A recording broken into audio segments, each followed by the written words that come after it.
Alright, y'all, welcome back. This is our last video cast for Unit 7A. After this, we'll have 7B, which is on language, and then we'll be done with this stuff. So let's take a look at the last thing we're going to talk about, forgetting. So we've talked about your memory and encoding, and then we talked a lot about biological basis of memory, where it's stored. Then we talked about retrieving those memories, and now let's talk about forgetting them. So, while we often think of forgetting as a really bad thing, it's actually incredibly necessary and a really nice feature of the human mind. It's good that you can get rid of stuff, especially useless information, right, that otherwise would clutter your thoughts. And it's good that you can slowly, over time, forget that ex-boyfriend, right? Or how are you supposed to move on to the next one? So, forgetting is actually a really positive and healthy part of the human mind. So in general, we experience different ways of forgetting. There's encoding failure, storage decay, and retrieval failure. So we're going to take a closer look at all of those today. All right, so encoding failure. This is basically because of our sensory memory and the constant taking in of all sorts of information. We can only be attentive to one or two things. So that's called the selective attention. And because we're selectively attentive to those one or two things, the rest of it just completely gets lost. So what happens in encoding failure is that it ends up in short-term memory, but for whatever reason, it doesn't make it to long-term. Our brain has decided that we're just going to cut it. It doesn't matter. So take a look at these pennies. We're actually going to be doing this in class.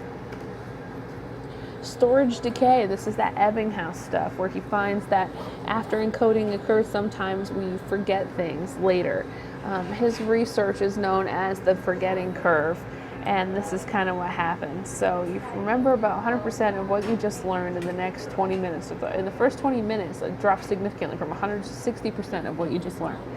And then after that, it decreases a little bit slower. It's pretty exponential right here. And then it's slower decrease, but still, after 31 days, you'll remember 20% of the original information you took in.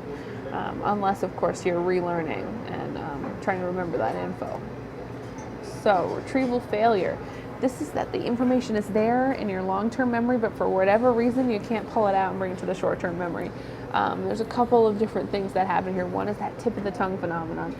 Do you remember, like anyone asks you a question and you're like, oh, I know this. Oh, I was just talking about it. Oh, me and my friend were there yesterday. And you're like trying to remember that whole scenario in order to recall the info. Well, this is because you often don't have enough retrieval cues for that information. So although you can't recall it, you can often recognize that you do know it and you just can't recall it right now. That's the tip of the tongue phenomenon. And then the second issue is interference. Things can just simply get in the way of recalling the information that you were looking for. There's something called proactive interference and then something called retroactive interference. Proactive interference is your inability to recall new information because of old information, and retroactive interference is the inability to recall old information because of new information. And a really great way to remember this is the acronym, unfortunate acronym, PORN. So proactive, old information gets in the way. Reactive, new information gets in the way. Retroactive, new information gets in the way. So that's a great way to remember it, PORN. All right, this is kind of what the interference looks like. This is a study that was conducted, and in retroactive interference, this is what happened. So the experimental group was given a list of rivers to learn and then given a list of mountains to learn, while the control group was given just a list of rivers and then told to go do something else. The control group actually outperforms the experimental group because the experimental group has a really hard time recalling the rivers because of the list of mountains, right? So the new information. So retroactive, new. Now the proactive example is the very opposite. The experimental group has trouble remembering the list of mountains, the new information, because of the old. So proactive, old, reactive, new, PORN. All right, forgetting, consolidation failure. So this is the fourth and final thing, and this is often because of trauma, brain injury, this sort of thing. There's different types of amnesia that a person can go through. We have retrograde, which is loss of memory prior to the brain injury, anterograde, which is loss of memory after the brain injury, and then infantile amnesia. If you can remember anything before the age of 3, I will be astounded. Now, I don't mean that somebody told you a story about what happened and then you could now remember the story and put some sort of picture together in your mind. I mean that you legitimately remember something before the age of 3. I will be astounded. All right, motivated to forgetting. Sometimes you're actually motivated to forget. We're motivated to forget really traumatic events in our lives. We're motivated to forget sadness, like, old boyfriends, old ex-girlfriends, right? We're motivated to forget times that we've been mean, and times that we feel guilt and anxiety. So all of this stuff is called repression. Whenever you push a memory out, it's called repression. And it's a Freud thing. So you guys remember good old Sigmund Freud. It's a Freudian defense mechanism that pushes anxiety and guilt arousal feelings and thoughts and memories out of your conscious awareness.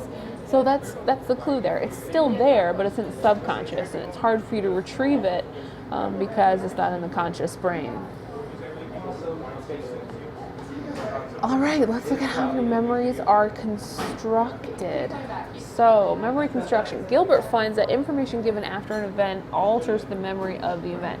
What are the implications of this? Well, if what you are asked and the way you are asked can lead you to remember the event in a different way. Now, Elizabeth Loftus, one of our key ladies of this week, and we're actually going to be looking at one of her TED Talks later this week, did an experiment where she proved and supported Gilbert's research. She basically had all these subjects watch the same car crash video, and then she would ask one of two questions. She would ask, how fast were the cars going when they smashed into each other, or how fast were the cars going when they hit each other? Changing this one word, hit and smashed, significantly altered the response of the participants. So what are the implications of this? Well, eyewitness testimony. Can it be trusted? This will be a debate we're going to be having next week. And we're going to be discussing the validity of eyewitness testimony and should it be permissible in court. There's also something known as the misinformation effect. When you're given incorrect information about an event, you tend to remember that incorrect information and tend to repeat that instead of the correct information. And then even imagining events that didn't occur, you can create a false memory for yourself and actually think that happened. Suggesting something happened can make you believe it did when asked to recall it later. And this is why sometimes people have trouble deciphering their dreams from reality. So, the source of amnesia. This is attributing memory of an event to an incorrect source, believing that you experienced something that you only heard about or saw on TV. This is what's known as source amnesia. Reconstructive memory. Due to source amnesia and misinformation, we can have false memories we believe are true, and we fill in the gaps when our memory fails. So people who have amnesia can tend to do this sometimes. So this is really dangerous when we think of eyewitness testimony. And then children's underdeveloped frontal lobes make them more susceptible to false memories. So what about accusations of child abuse? Can we really take those as seriously as we do? Repressed and recovered memories of abuse. So if abuse happens in childhood and you remember it in adulthood, is that valid? Because at the time your frontal lobe was so underdeveloped. So there's so many different questions about the stuff that's happening. We're going to be looking into it a lot more. Elizabeth Loftus is going to check it out quite a bit in that TED Talk I told you about. And then once again, we're going to have our debate on it. So it'll be a good conversation on eyewitness testimony. So last thing, how to improve your memory. There's lots of different ways to do this. We're going to look at some in class. One of them is called the mnemonic device, and these are strategies you use to improve your memory. So it's kind of like elaborate rehearsal, but it's also connecting meaning.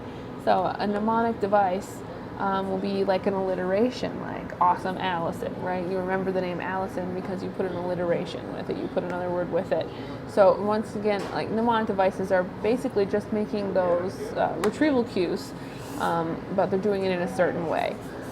There's rehearsal. Elaborative rehearsal is better than rote rehearsal.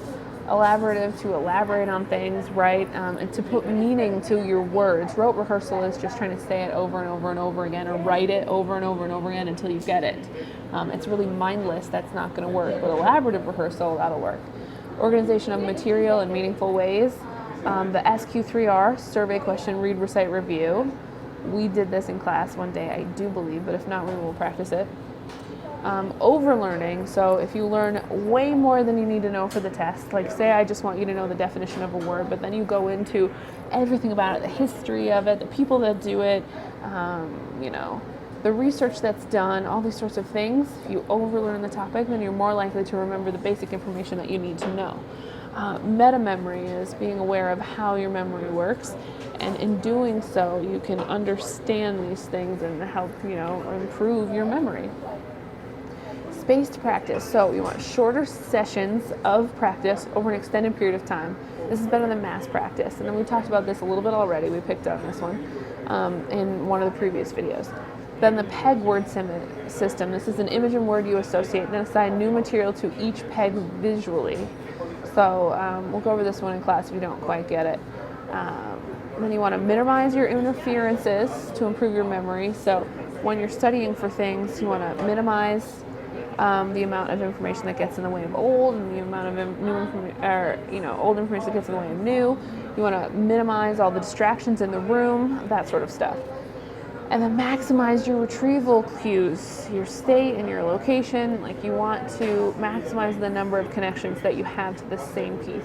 And then finally, you need to get enough sleep, because you need enough time in REM sleep for your brain to do all the repairs it needs to really solidify those memory connections. All right, that is it for this video cast, guys. We are done with Unit 7A. And after we look at this stuff a little bit, we're going to move on to 7B, talk a little bit about language.